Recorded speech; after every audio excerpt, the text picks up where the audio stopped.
But you don't want to talk about Irina Zarutska.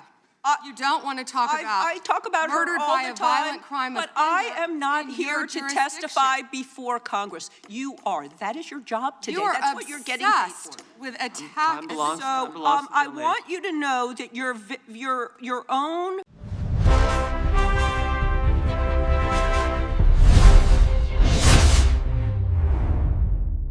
47 seconds ago, Representative Deborah Ross asked Attorney General Pam Bondi a question so direct that the entire chamber held its breath.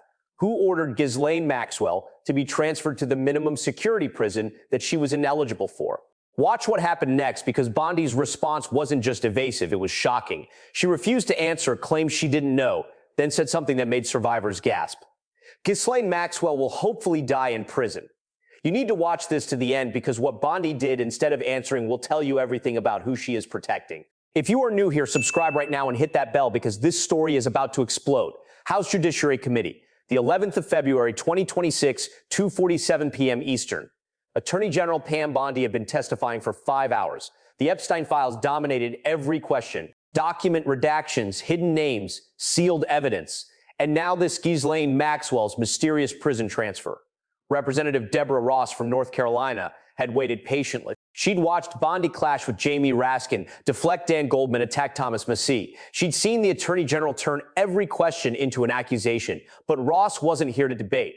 Ross was here to get one specific answer, and she'd prepared with methodical precision that Bondi wasn't expecting. The background matters. Ghislaine Maxwell, Jeffrey Epstein's partner in child sex trafficking, was convicted in 2021 and sentenced to 20 years. She was housed at FCI Tallahassee in Florida, a low-security federal correctional institution with cells, fencing, controlled movement, standard protocol for sex trafficking convictions. Then something changed. In August 2025, days after Maxwell met with Deputy Attorney General Todd Blanche, President Trump's former personal defense attorney, she was suddenly transferred, not to another low-security facility, to Federal Prison Camp Bryan in Texas. FPC Bryan is club-fed, minimum security, no cells, dormitories, no tall fencing, in some sections no fencing at all. It is designed for nonviolent white-collar criminals in their final months who pose no security risk.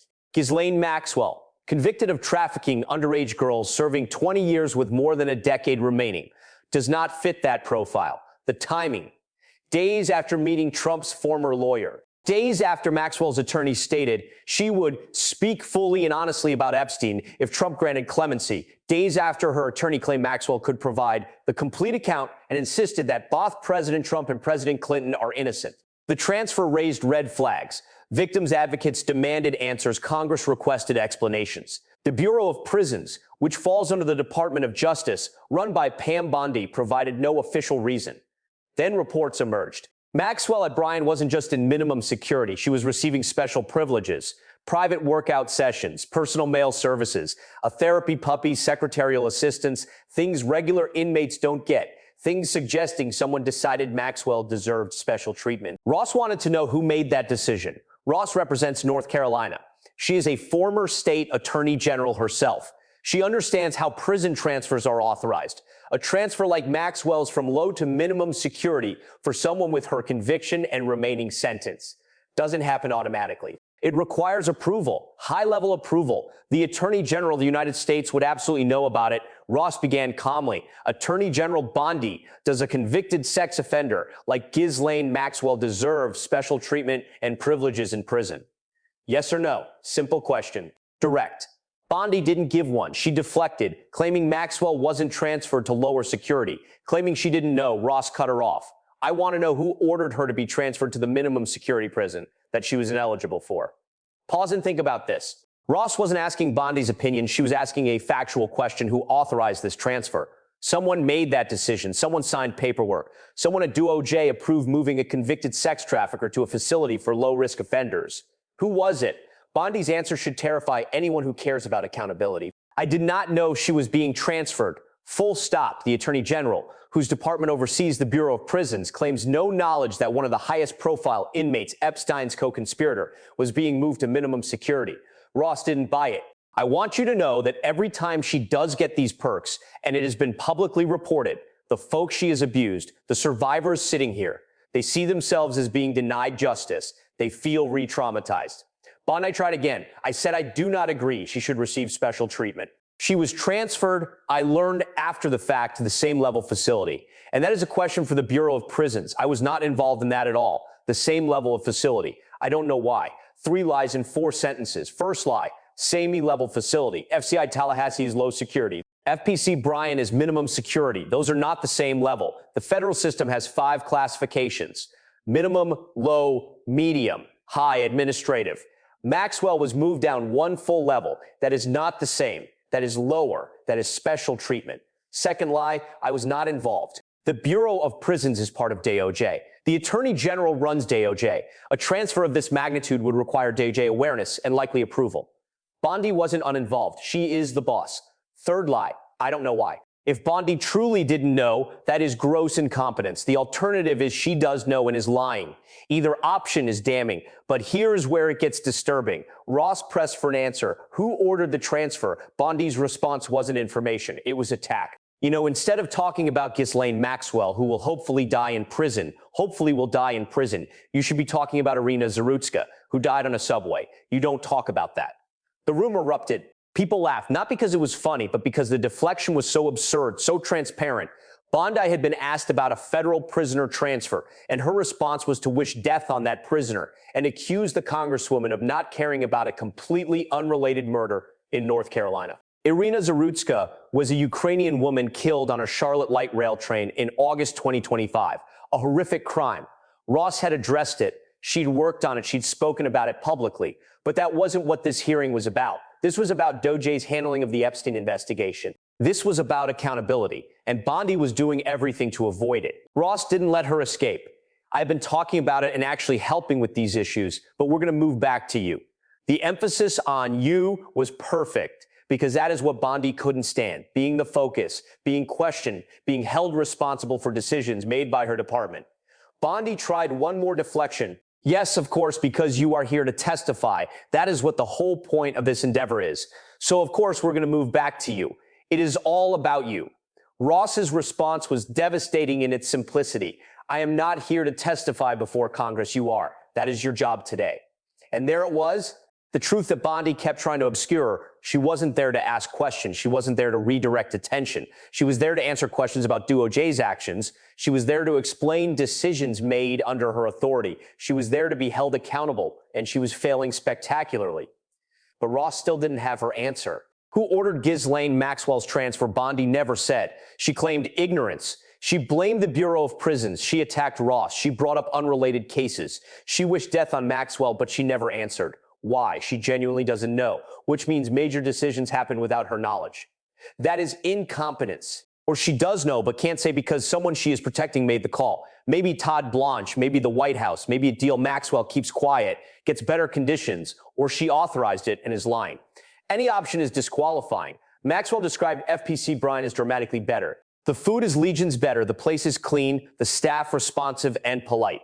I feel like I have dropped through Alice in Wonderland's looking glass. I am much happier here, and more importantly, safe. Safe, she felt unsafe at low security, but safe at minimum security, where oversight is reduced. Why? Who made sure she got better conditions? If you've watched this far, please like this video. This story needs to reach as many people as possible, because what is happening here isn't just about Ghislaine Maxwell. It is about a system where powerful people get special treatment, where questions don't get answered, where the person responsible for enforcing federal law refuses to explain decisions made by the department she runs. Hit that like button. Write in the comments what you think is really going on. Who do you think ordered Maxwell's transfer? Ross pushed further. Does President Trump plan to pardon or commute Ghislaine Maxwell's sentence? Should she be released, yes or no? You said she should die in prison, so I'm hoping the answer is no. Simple question. Bondi's response: I already answered the question. She hadn't. She'd said Maxwell should hopefully die in prison. But that is not saying Trump won't pardon her. Saying you hope something happens doesn't mean you won't do the opposite. Then Bondi brought up Irina Zarutska again. You don't want to talk about Irina Zarutska. The pattern is clear. Every time Ross asked about Maxwell, Bondi deflected. Every time Ross demanded accountability, Bondi attacked. This wasn't someone with nothing to hide. This was someone desperately avoiding revelation. What is Bondi hiding? The disturbing possibility there is a deal. Maxwell met with Todd Blanche. Days later, minimum security. Her attorney offers cooperation for clemency. She claims Trump is innocent. She is now housed comfortably with special privileges. And the attorney general refuses to explain. Ross represents survivors. Every time a high-profile defendant gets special treatment, every time questions don't get answered, survivors see the system failing them. Ross made that explicit. I want you to know that every time she does get these perks, and it has been publicly reported, the folks she has abused, the survivors sitting here, they see themselves as being denied justice. They feel re-traumatized. That is the reality when powerful people escape consequences. The message, if you are connected enough, useful enough to the right people, the rules don't apply. Even if you've been convicted of sex trafficking minors. Bondi's hopefully die in prison comment is worth examining. Hopefully, not will, not is serving her full sentence. Hopefully that is not commitment. That is a wish. Bondi runs Doge. If she wanted to ensure Maxwell serves her full sentence, she could say so. She could commit to opposing clemency. She didn't. She said, hopefully, then attacked Ross. That is not tough talk. That is cover. Timeline matters. August 2025. Maxwell meets Todd Blanche. Days later, transferred to FPC Bryant. September, special privileges reported.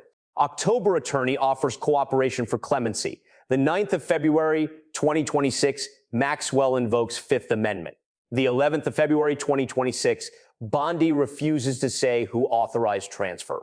This is a pattern. Maxwell gets better conditions after meeting Trump's former lawyer. She offers to talk if she gets clemency. Her attorney claims Trump is innocent. Doge won't explain. The attorney general attacks anyone who asks. Ross created a record. Every refusal, every deflection, every attack on the record now. Congressional testimony under oath. If there is ever an investigation, Ross's questioning will be Exhibit A. She asked the right questions, clear, direct, impossible to misunderstand. Bondi's refusal to answer is as revealing as any answer. The survivors sitting behind Bondi matter. They were visible. They heard Bondi say Maxwell should hopefully die in prison, then refuse to commit to keeping her there. They heard the deflections, they heard the attacks, and they know what it means. Even after conviction, after sentencing, the powerful still get protected. The connected still get special treatment. The useful still get deals, and the people they hurt still don't get justice. Bondi's performance wasn't just bad politics. It was accountability failure at the highest level. The attorney general was asked to explain a decision made by her department. She couldn't, or wouldn't either way.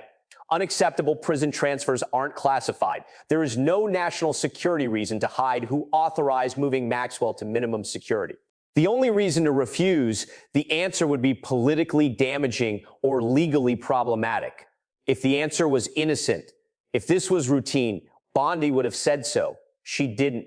She attacked instead. Ross gave Bondi multiple opportunities. She could have explained it was a routine Bureau of Prisons decision. She could have said Maxwell was eligible under guidelines. She didn't. She claimed ignorance, blamed subordinates, attacked, brought up unrelated cases, wished death on Maxwell. That is not innocent behavior. That is guilt. Now we wait. Will the committee subpoena documents? Will reporters investigate? Will whistleblowers come forward? Will Maxwell get clemency? These answers will determine if this case gets accountability. Ross did her part. Now others must push. Maxwell's comfortable prison isn't the story. The story is who made it happen and why. The story is what she knows. The story is how high this goes. 47 seconds. That is how long it took Ross to ask the question. Bondi couldn't answer. Who ordered Ghislaine? Maxwell transferred to minimum security. No answer. Just deflection and hopefully die in prison. Hopefully, not definitely, which means someone might intervene, which means Maxwell might get an even better deal, and the attorney general won't say who or why. Subscribe now, share this everywhere. This story isn't over. Maxwell is in minimum security. Questions aren't answered. Ross isn't done. This is about accountability, about justice, about whether the most powerful law enforcement official must answer for her department's decisions. Right now, the answer is no. But if enough people demand answers, that might change. Make noise, demand Congress follow up. Demand someone explains who moved Maxwell and why Bondi won't tell us.